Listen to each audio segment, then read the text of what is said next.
Good morning, everybody. So this morning we had a tech out doing maintenance, and the homeowner let her know there was a few things she wanted to look into. I guess she's not equipped to have the tools for that, so they're sending me back. But it's too cold in the winter and it's too hot in the summer. The tech thinks that she might have some airflow issues or ductwork issues, and they're sending me. So I'm just gonna, when you have a situation like this, I'll check subcool, superheat. I'll start with a refrigerant, then I'll start with static pressure and humidity and everything, psychrometers and all that, and then I'm gonna climb up in the attic and just look. If nothing looks right in that standpoint, I'm gonna go crawl up in the attic, see if I can find any kind of duct leakage or anything like that. Maybe hot air intrusion somewhere in the attic if it's a foamed attic, something going on. But we're gonna get into it, so come join me and let's see what we can find.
Well, I was looking forward to that call. I looked at the photos from the tech. It's a crawl space under the house. Yeah, I was looking forward to that one, but they didn't answer the phone or answer the front door when I knocked. So on to the next one. This one, this looks like a basic no cool. Might as well just bring you along to this one. So please enjoy, and we'll see you at the next call.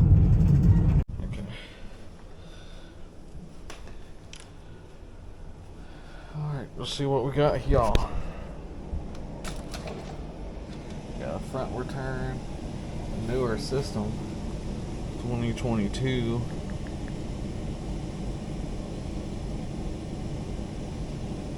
Picture. Then we'll check the float switch.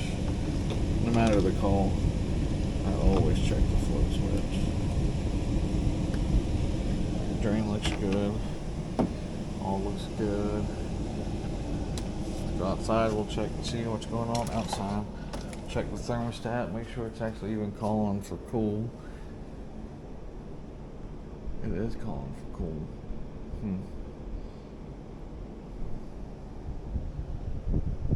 Doesn't feel bad. Let me check the temperature.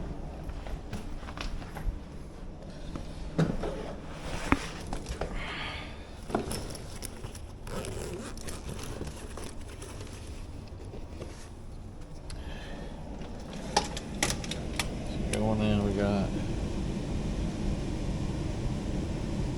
about 73, 74. Let's see what we got.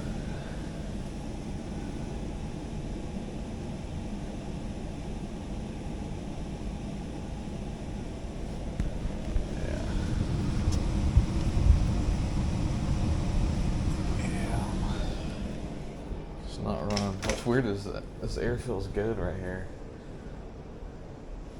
Huh. Okay, so we'll back to square one. We'll go check the outside unit.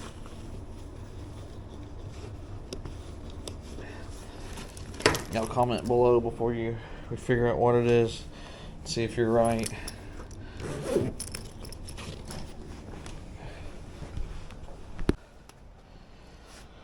I don't know if this is the right unit or not, but the breaker is off.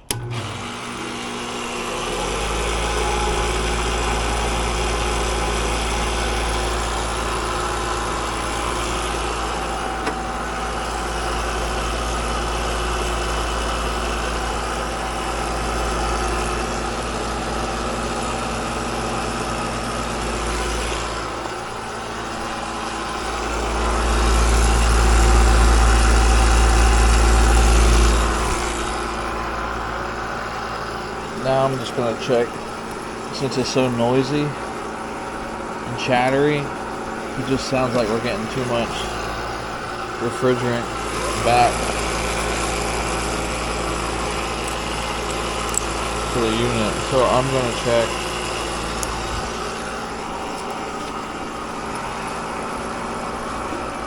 the refrigerant levels and see what we got.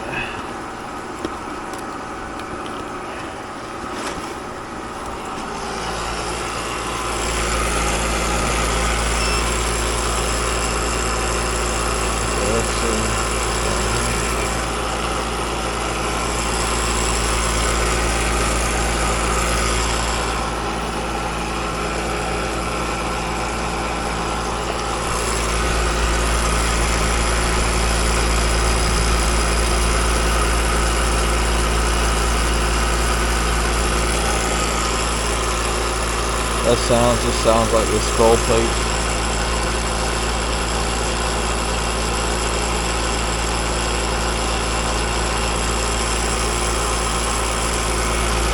I've seen it happen a lot lately on these run-throughs with Alliance compressors,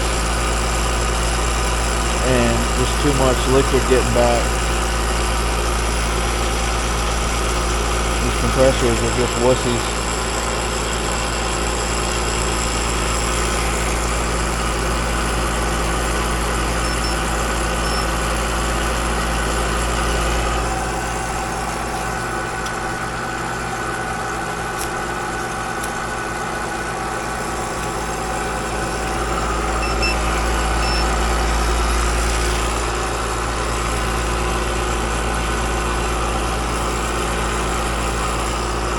It ain't got no refrigerant in it.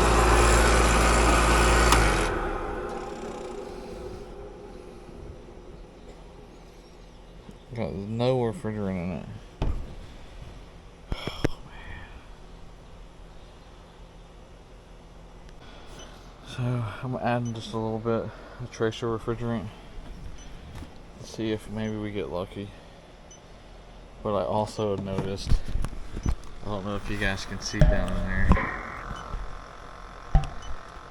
it's got a solenoid magnet on the reversion valve.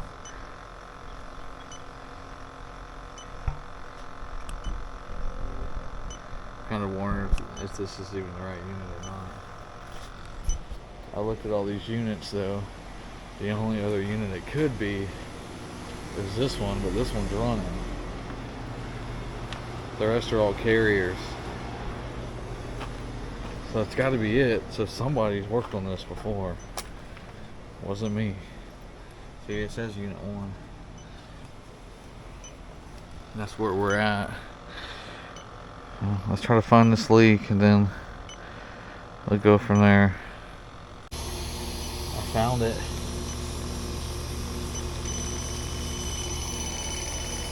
Way down here, this line set runs here all the way to this unit.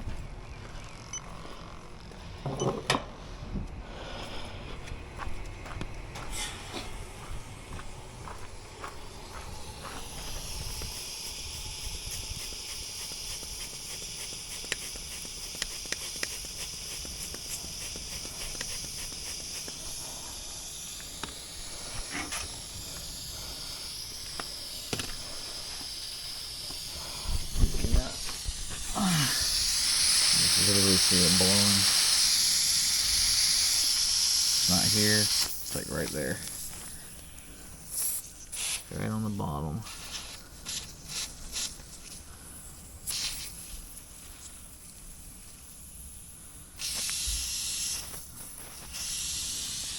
We'll get a piece of sandpaper, we'll mark it, and then we'll fix it. So I want to show you what I'm working with. So the line sets here, goes here. It ends up losing insulation in some parts. Somehow it goes over here somewhere. And then it's losing insulation. A good section here. And there's where the leak is. Right here, I cleaned it. I'm gonna wipe it down with a rag. And then I'll mark it with a Sharpie. And I'm probably, if I got enough slack, if not, I got some 3/4. I think I'll have enough slack though. I think I'm just gonna see where this weld is here. I'm just gonna cut it here, here, and then bring it together. Just cut that whole section out. It leaks right there, or it's been rubbing on that wood underneath. So we'll probably cut this whole section out, and then I'll pull this tight because I got this zigzag, so I got some slack. And I'll pull it tight and get it done. So that's what we're gonna work on. Got it hooked up, got it running. Set the braze. Go down here. Going to cut this pipe, and we're gonna braze.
Here's where that leak was, right here. Where it's been rubbing, some pitted.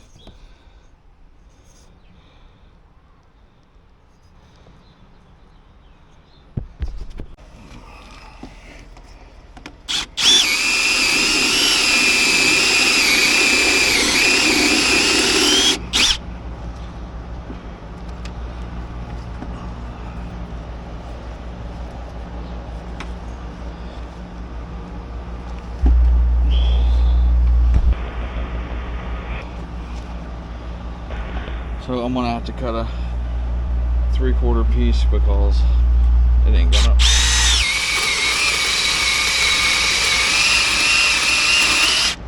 It ain't gonna fit.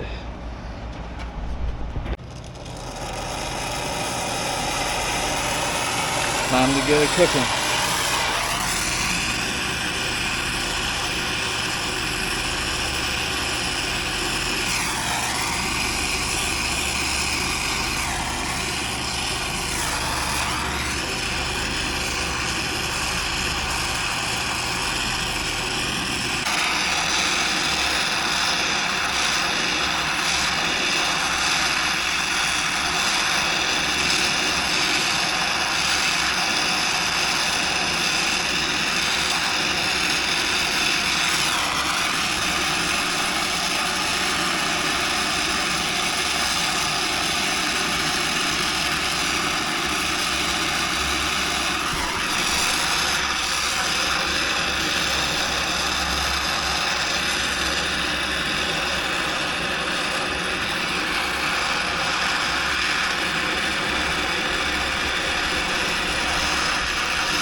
Alright, let's take a look at it.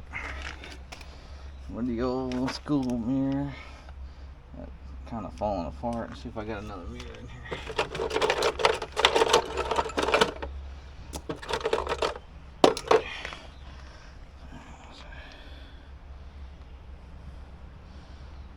Looks good.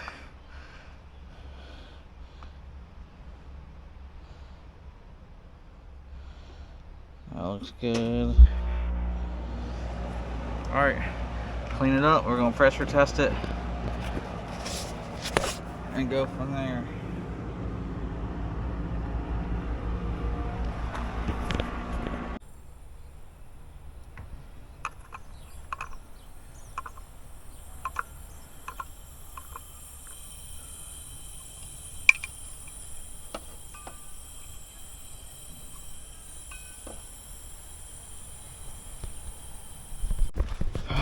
We're bumping nitrogen in it and clean this up, and now we're going to do stuff on bubbles just to see if we got a good hold.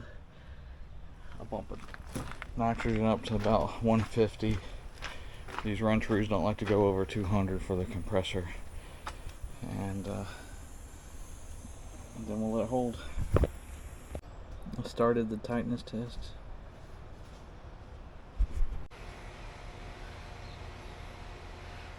Alright, so while we're waiting on that test to be done, that tightness test, let's have a word from our sponsors.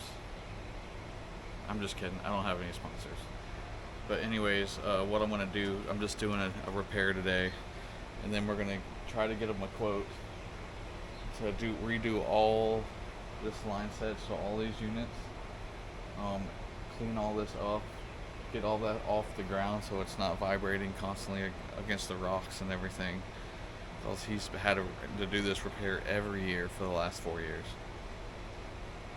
So we're just going to try to get him all that done and get it done properly, and I got to get him a quote for that reversing valve.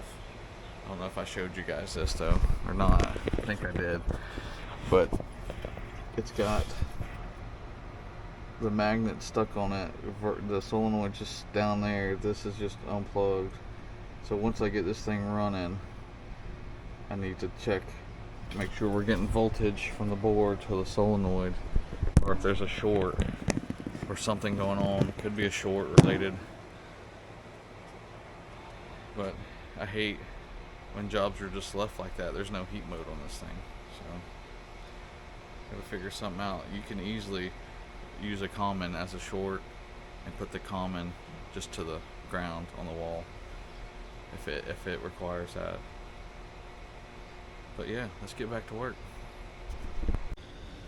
We're almost at 10 minutes. We started at 151.7. We're at 151.6. I'm pretty sure there's no leak now in the entire system, so we're gonna let it go. We're gonna get it on a vacuum and get this ball rolling.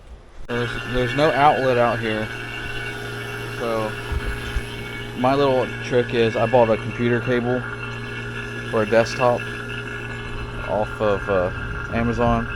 Made it a lot longer, so I literally can just steal power from another unit right here. Look at that. Ew. Not working on that one today, but ew. So we're pulling down. We're already at 3,800, 1,200, 1,100, and we literally have only been on for 2 minutes. While we're waiting on that vacuum to pull down, take a little venison deer jerky, little break. I made this. If you guys want to see this deer, when I harvested it, just go to Outdoor Roads channel, take a look at their latest video. Alright, so I took the panel off. I figured out why this reversing valve is bypassed, but they did it a dumb way. It's just a 2-wire way over there, straight cool unit. No way to run thermostat wire, but they did replace a section. So they didn't even have the low pressure switch. So this thing was running with no refrigerant, so there's no telling what it did to the compressor. But I tied it in to the low pressure switch, so that won't happen again. but you could easily tie your orange wire, all your power from one thing here, everything but the heat, which you won't need because it's only cool mode. But you could tie everything to here, so when this gets power, everything gets power. There might be a delay in the board, but the reversal valve and stuff will get power. So there's no need to put that magnet on there and bypass. But I didn't do it. I'm going to leave it as it is and put in my recommendations. Continuing on to here. Oh, my thing turned off.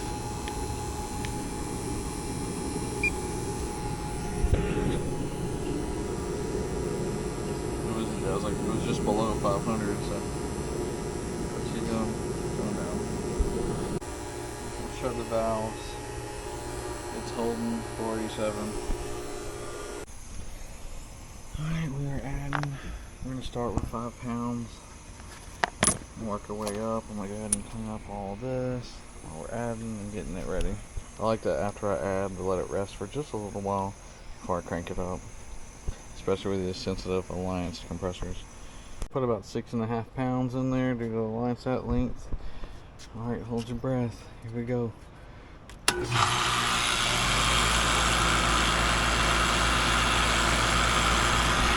it's loud and nasty. We're looking at it for a 10-degree subcool. Just let it run for a little bit. Alright, we are cooling. 51 degrees. We're at a 20-degree temp split. We're good to go. Alright guys, thanks for watching. Like and subscribe. And we'll see you next time.